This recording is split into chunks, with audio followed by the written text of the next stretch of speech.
शांताकारं भुजंगशयनं पद्मनाभं सुरेशं विश्वाधारं गगनसदृशं मेघवर्णं शुभांगं लक्ष्मीकान्तं कमलनयनं योगिभिध्यानगम्यं वंदे विष्णु भवभयहरं सर्वलोकैकनाथं। मंगलम भगवान विष्णु मंगलम गरुड़ध्वज मंगलम पुंडरीकाक्ष मंगलाय तनोहरि। ओम नमो भगवते वासुदेवाय। आज का दिन आप सभी के लिए मंगलमय हो। आइए सुनते हैं फागुन मास कथा का तीसरा अध्याय।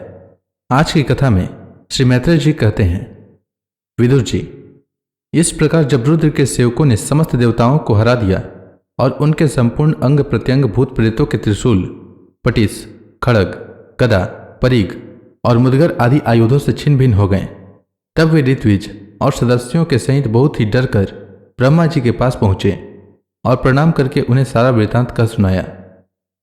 भगवान ब्रह्मा जी और सर्वांतर्यामी श्री नारायण पहले से ही इस भावी उत्पात को जानते थे, इसी से वे दक्ष के यज्ञ में नहीं गए थे। अब देवताओं के मुख से वहां की सारी बात सुनकर उन्होंने कहा, देवताओं, परम समर्थ तेजस्वी पुरुष से कोई दोष भी बन जाए तो भी उसके बदले में अपराध करने वाले मनुष्य का भला नहीं हो सकता। फिर तुम लोगों ने तो यज्ञ में भगवान शंकर का प्राप्य भाग न देकर उनका बड़ा भारी अपराध किया है, परंतु शंकर जी बहुत शीघ्र प्रसन्न होने वाले हैं, इसलिए तुम लोग शुद्ध हृदय से उनके पैर पड़कर उन्हें प्रसन्न करो, उनसे क्षमा मांगो। दक्ष के दुर्वचन रूपी बाणों से उनका हृदय तो पहले से ही बिंद रहा था, उस पर उनकी प्रिया सती का वियोग हो गया। इसलिए यदि तुम लोग चाहते हो कि वह यज्ञ फिर से आरंभ होकर पूर्ण हो, तो पहले जल्दी जाकर उनसे अपने अपराधों के लिए क्षमा मांगो, नहीं तो उनके कुपित होने पर लोकपालों के सहित इन समस्त लोगों का भी बचना असंभव है। भगवान रुद्र परम स्वतंत्र हैं, उनके तत्व और शक्ति सामर्थ्य को न तो कोई ऋषि मुनि, देवता और यज्ञ स्वरूप देवराज इंद्र ही जानते हैं और न स्वयं मैं ही जानता हूं, फिर दूसरों की तो बात ही क्या है। ऐसी अवस्था में उन्हें शांत करने का उपाय कौन कर सकता है। देवताओं से इस प्रकार कहकर ब्रह्मा जी उनको, प्रजापतियों को और पितरों को साथ ले अपने लोक से पर्वत श्रेष्ठ कैलाश को गए, जो भगवान शंकर का प्रिय धाम है। उस कैलाश पर औषधि, तप, मंत्र तथा योग आदि उपायों से सिद्धि को प्राप्त हुए और जन्म से ही सिद्ध देवता नित्य निवास करते हैं। किन्नर, गंधर्व और अप्सरा आदि सदा वहां बने रहते हैं। उसके मणि में शिखर है, जो नाना प्रकार की धातुओं से रंग बिरंगे प्रतीत होते हैं। उस पर अनेक प्रकार के वृक्ष, लता और गुलमादी छाए हुए हैं, जिनमें झुंड के झुंड जंगली पशु विचरते रहते हैं। वहां निर्मल जल के अनेकों झरने बहते हैं और बहुत सी गहरी कंदरा और ऊंचे शिखरों के कारण वह पर्वत अपने प्रियतमों के साथ विहार करती हुई सिद्ध पत्नियों का क्रीड़ा स्थल बना हुआ है। वह सब और मोरों के शोर, मदान्ध भ्रमरों के गुंजार, कोयलों की कुहू कुहू ध्वनि तथा अन्य अन्य पक्षियों के कलवरों से गूंज रहा है।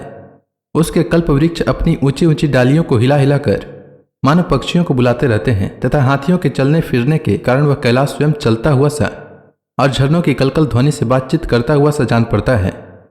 मंदार, पारिजात और अर्जुन के वृक्षों से वह पर्वत बड़ा ही सुहावना जान पड़ता है। वहां जहां तहां हरिण, वानर, सुअर, सिंह, रीछ, शाही, नीलगाय, सरब, बाघ, कृष्ण मृग, भैंसे और भी अनेकों पशुएं घूमते रहते हैं तथा वहां के सरोवरों के तट केलों की पंक्तियों से घिरे होने के कारण बड़ी शोभा पाते हैं। उसके चारों ओर नंदा नाम की नदी बहती है, जिसका पवित्र जल देवी सती के स्नान करने से और भी पवित्र एवं सुगंधित हो गया है। भगवान भूतनाथ के निवास स्थान उस कैलाश पर्वत की ऐसी रमणीयता देखकर देवताओं को बड़ा आश्चर्य हुआ। वहां उन्होंने अलका नाम की एक सुरम्य पुरी और सौगंधिक वन देखा, जिसमें सर्वत्र सुगंध फैलने वाले सौगंधिक नाम के कमल खिले हुए थे। उस नगर के बाहरी ओर नंदा और अलकनंदा नाम की दो नदियां हैं। वे तीर्थपात श्रीहरि के चरण रज के संयोग से अत्यंत पवित्र हो गई हैं। विदुर जी, उन नदियों में रति विलास से थकी हुई देवांगनाएं अपने अपने निवास स्थान से आकर जल क्रीड़ा करती हैं। विदुर जी, इसके बाद देवगण सौगंधिक वन में आए। वह वन रंग बिरंगे फल, फूल और पत्तों वाले अनेकों कल्प वृक्षों से सुशोभित था। उसमें कोकिल आदि पक्षियों का कलरव और भंवरों का गुंजार हो रहा था तथा राजहंसों के परम प्रिय कमल कुसुमों से सुशोभित अनेकों सरोवर थे। वह वन जंगली हाथियों के शरीर की रगड़ लगने से घिसे हुए हरी चंदन वृक्षों का स्पर्श करके चलने वाली सुगंधित वायु के द्वारा यक्ष पत्नियों के मन को विशेष रूप से मथे डालता था। बावलियों की सीढ़ियां वैदुर्य मणि की बनी हुई थी, उनमें बहुत से कमल खिले रहते थे। वहां अनेकों किम पुरुष जी बहलाने के लिए आए हुए थे। इस प्रकार उस वन की शोभा निहारते जब देवगण कुछ आगे बढ़े तब उन्हें पास ही एक वट वृक्ष दिखलाई दिया। वह वृक्ष 100 योजन ऊंचा था तथा उसकी शाखाएं 75 योजन तक फैली हुई थी। उसके चारों ओर सर्वदा अविचल छाया बनी रहती थी, इसलिए घाम का कष्ट कभी नहीं होता था तथा उसमें कोई घोंसला भी नहीं था। उस महायोग में और मुमुक्षुओं के आश्रयभूत वृक्ष के नीचे देवताओं ने भगवान शंकर को विराजमान देखा। वे साक्षात क्रोधहीन काल के समान जान पड़ते थे। भगवान भूतनाथ का श्री अंग बड़ा ही शांत था। सनंद आदि शांत सिद्धगण और सखा यक्ष राक्षसों के स्वामी कुबेर उनकी सेवा कर रहे थे। जगतपति महादेव जी सारे संसार के सुहृद हैं, स्नेहवश सबका कल्याण करने वाले हैं। वे लोक हित के लिए ही उपासना, चित्त की एकाग्रता और समाधि आदि साधनों का आचरण करते रहते हैं। संध्याकालीन मेघ की कांति वाले शरीर पर वे तपस्वियों के अभिष्ट चिन्ह भस्म, दंड, जटा और मृग चर्म एवं मस्तक पर चंद्र कला धारण किए हुए थे।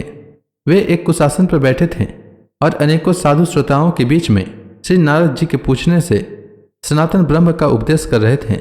उनका बायां चरण दाईं जांघ पर रखा था।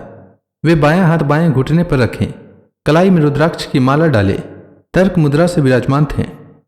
वे योग पट का सहारा लिए एकाग्र चित्त से ब्रह्मानंद का अनुभव कर रहे थे। लोकपालों के सहित समस्त मुनियों ने मननशीलों में सर्वश्रेष्ठ भगवान शंकर को हाथ जोड़कर प्रणाम किया।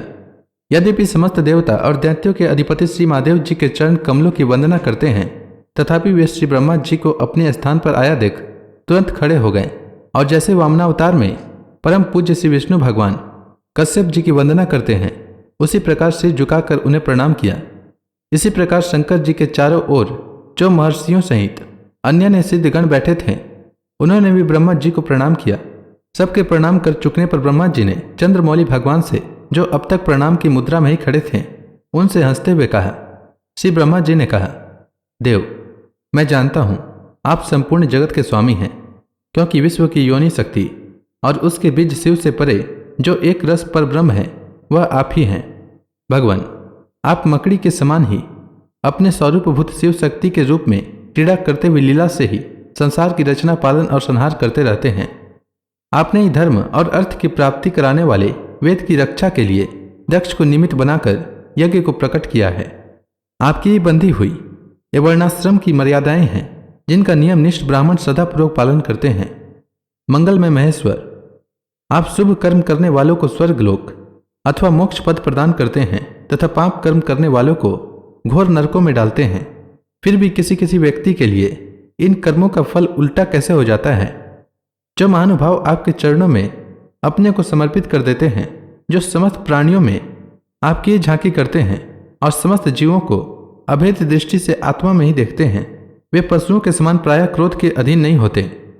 जो लोग भेद बुद्धि होने के कारण कर्मों में ही आसक्त हैं, जिनकी नियत अच्छी नहीं है, दूसरों की उन्नति देखकर जिनका चित्त रात दिन कुढ़ा करता है, और जो मर्मभेदी अज्ञानी अपने दुर्वचनों से दूसरों का चित्त दुखाया करते हैं, आप जैसे महापुरुषों के लिए उन्हें भी मारना उचित नहीं है, क्योंकि वे बेचारे तो विधाता के ही मारे हुए हैं।